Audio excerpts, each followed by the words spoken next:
going to draw out in pen and paint in watercolour this little collection of mini watercolour houses. They're very simple, very straightforward, very easy to do, and a great little project if you've got half an hour free. So follow along to see how I do it. I'm going to draw 6 little houses for you, and I'm going to paint the 6 little houses as well. So it's all real time, so you can follow along and you can try and do something similar. They're all very simple little houses. So I've split my paper into squares. I've split it into 6 squares. You can do the same, do as many squares as you want. And this is us beginning with a little square, a little flattened triangle for the roof, and then 4 little windows, and each window I'm giving a double line to it. So that can either be to show depth, as if the window were further back than the wall of the house, or it could be as if there were a border around the window, as if there was a sill and a kind of painted border around the window. So I've got a wee chimney there with a couple of wee chimney pots, and I'm doing the same with a double line round the door. I'm just giving the window wee cross bars on them. Now, the pen I'm using is actually not the pen I meant to use. I picked up the absolutely wrong pen. So this is just one of my son's pens that he uses in school. It's not waterproof, and I didn't realise that till I'd finished the drawing. So you'll see what happens with this non-waterproof pen when I start painting the houses with watercolour, when the water touches the pen.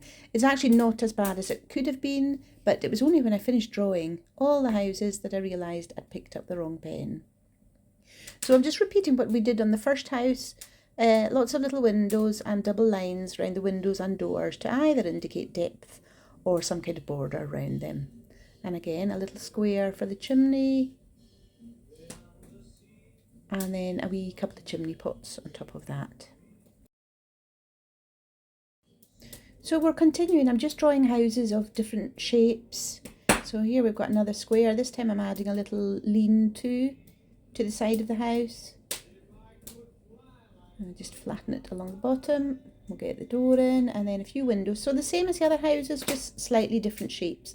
So if you're doing it, just use your imagination. Draw tall, thin ones, long, wide ones, big square ones, all different sizes, and different sizes of windows as well.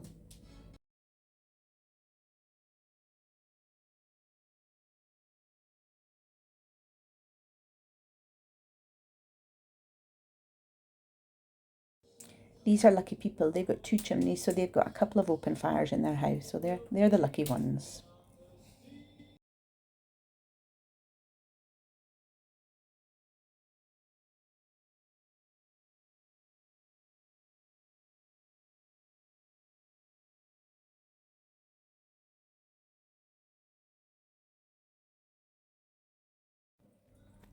This house is going to get a couple of wee steps up to the front door.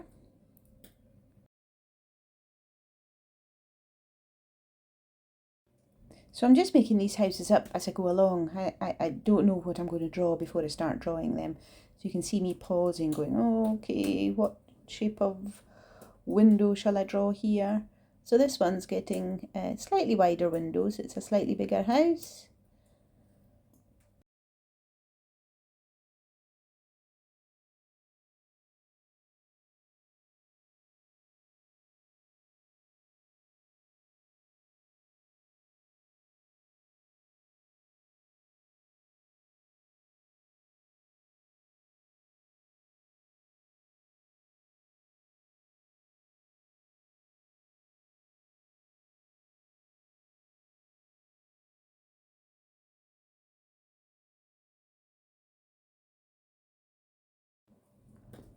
So we're doing a gable end house facing us here. Nice big thick chunky roof there.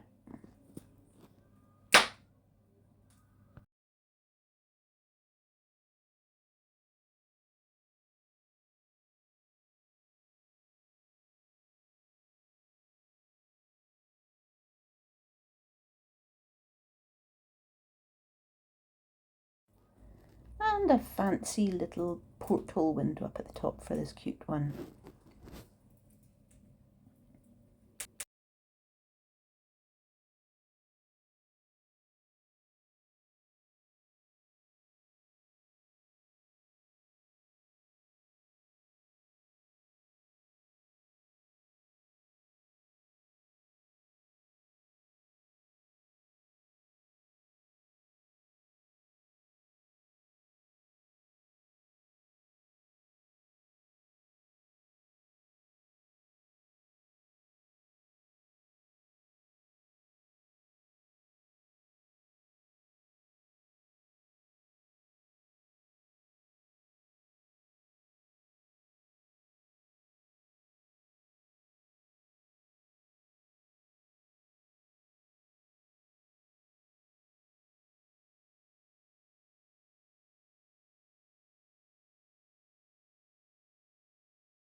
So they're going to get a couple of dormer windows, I think. Make use of all that space up on the roof.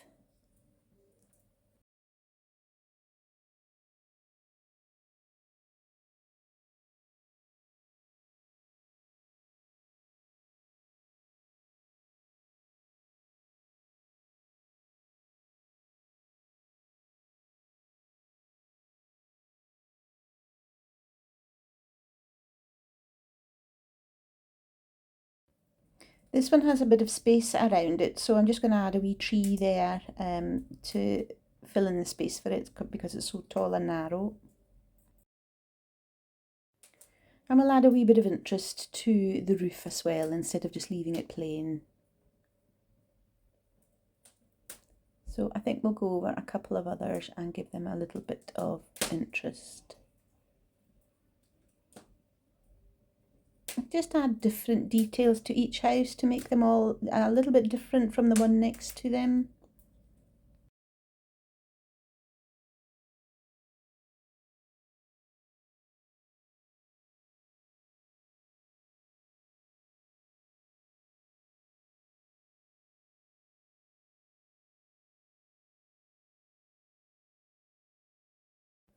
We'll give this one some of these squiggly tiles that you get. It's a bit like drawing the sea as a cartoon.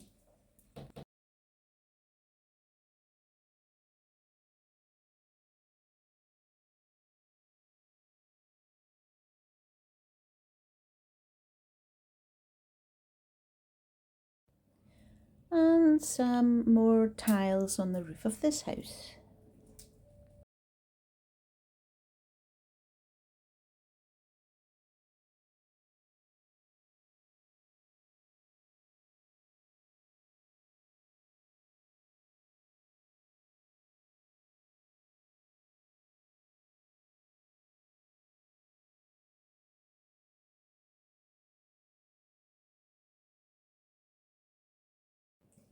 So I'm just drawing in a little hedge at the side of this house as well, so the other house isn't the only one that has a tree or something added to it.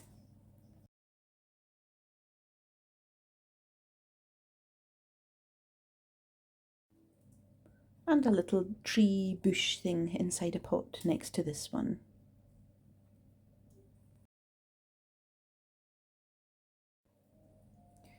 So I'm just adding in a little bit of detail to the doors now, just little doorknobs.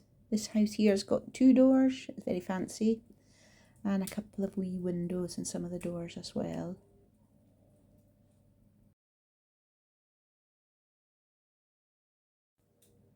Adding in a little bit of long grass to both sides of this house. Okay, I'm starting in with the paint now, and this is Payne's Grey I'm using, so it's a very bluey grey, and I'm just painting the full roof, just painting it all in. You'll see it a wee bit better when the paint dries, when the light's not shining on it. But just fill the whole roof in a nice sort of Nice straightforward wash of Payne's Grey. This one I'm using Payne's Grey, but it's just got a little bit more colour in it. So it's just a wee bit of a deeper colour.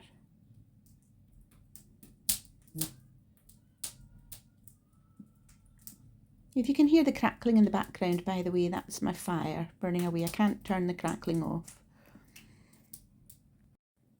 And I wouldn't want to, actually.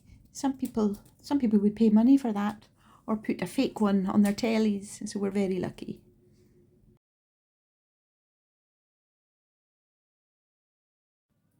So this is Payne's Grey again, so the kind of bluey colour with a bit of burnt sienna in it, which turns it more of a grey colour. So I'm just trying to use a variation of lots of neutral colours for all the houses. So you'll see as I go on, everything's really quite neutral.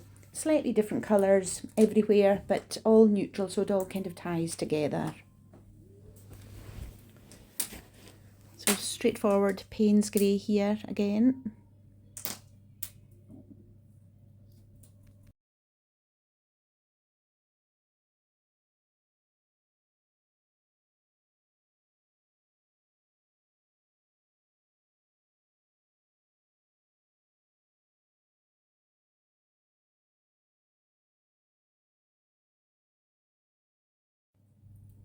I think I added a little touch of green to the Payne's Grey for this one.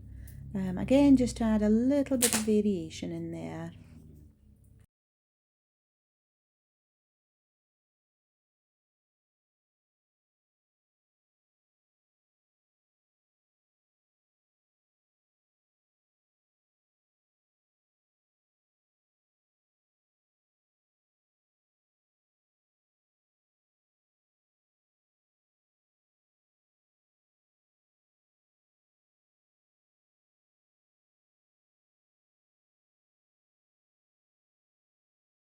So this is yellow ochre. Again, another neutral colour. And I'm just painting the flat front of the building, so I'm not painting the doors or the windows with that. I'm just painting the front walls of the building.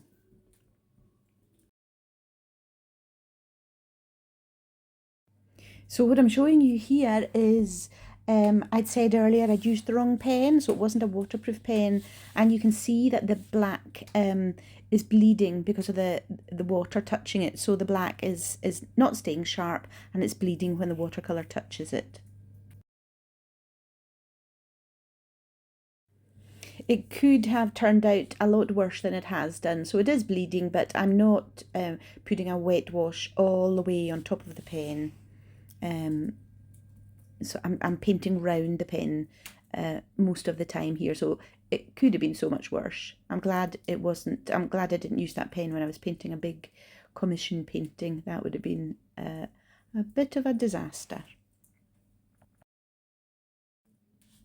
You can see what the pen is doing. Well, you can see it quite clearly just now. You can see how there's sort of grey appearing around the doors and the windows. That's from the pen. And you can see it a lot more clearly when I paint in some of the windows later on. I'm using yellow, and the yellow turns grey quite immediately. It doesn't paint as yellow because it's taking up the black from the pen. So this is a grey I'm using. So it was Payne's Grey and a small touch of burnt sienna to take the blue out of the Payne's Grey. And the same again, so it's Payne's Grey with a tiny touch of burnt sienna in it to make it less blue.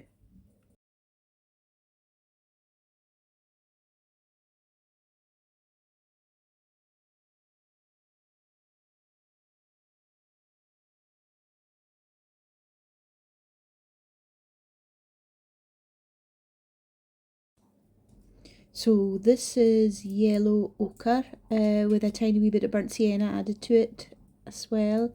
In fact, it's not yellow ochre, it's just pure burnt sienna. But you can see the pen, if you look at the bottom of the house, you can see how it looks quite dark grey down there. So that's the pen bleeding into the paint.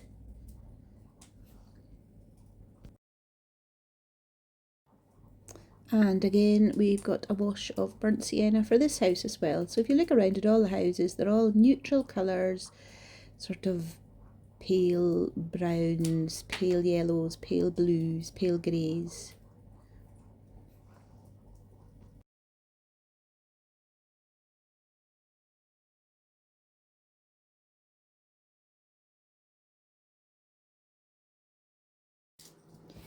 So I'm painting in the chimneys, the chimney stacks and the chimney pots again, just in a mix of all the neutral colours I've been using, which are Payne's Grey, burnt sienna, yellow ochre, a little touch of green here and there.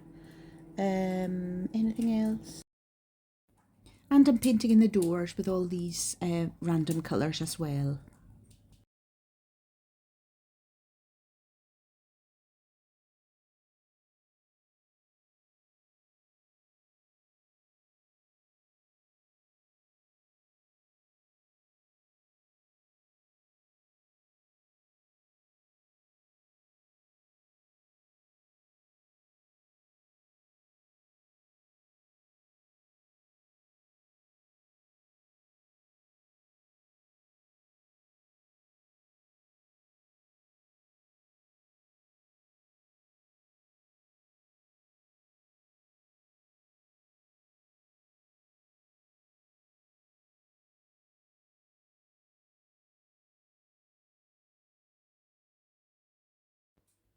Again, just filling in the chimney pots with the colours we've already used on the houses, just randomly across all the houses.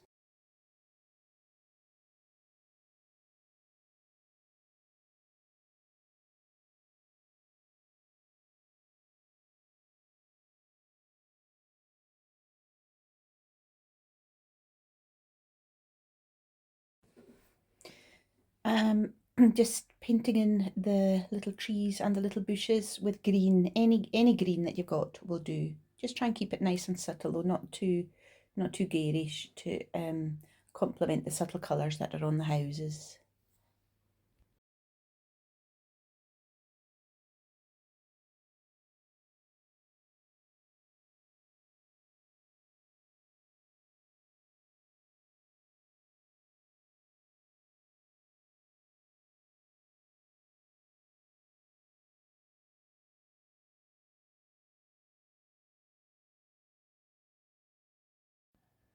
So I forgot to paint in the little lean-to when I was painting the front of all the houses, so I'm just going back in and painting that with, is it yellow ochre? Rosy, yeah, I think it's yellow ochre. And again, you can see the little bits of the pen bleeding.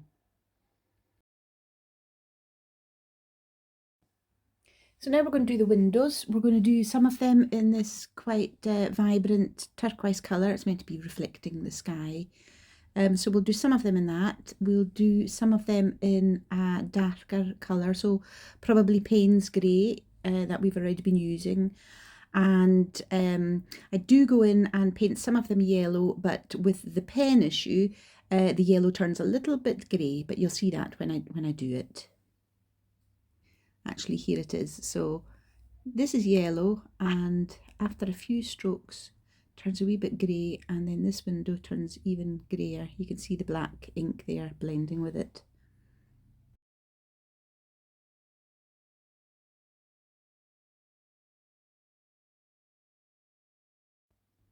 So this is Payne's Grey for the darker windows.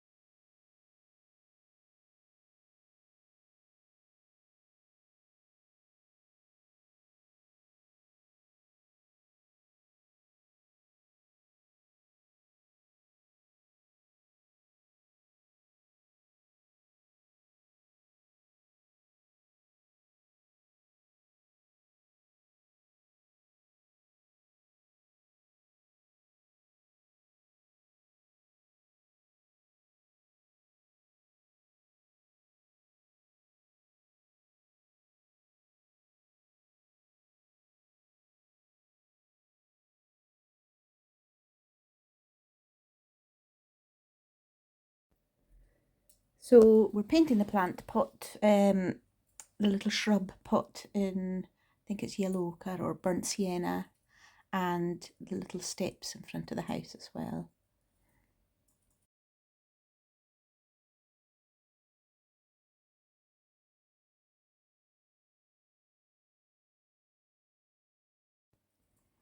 And we'll just paint in a few blades of long grass there at the side of the house, just in green. Again, any green you've got will do.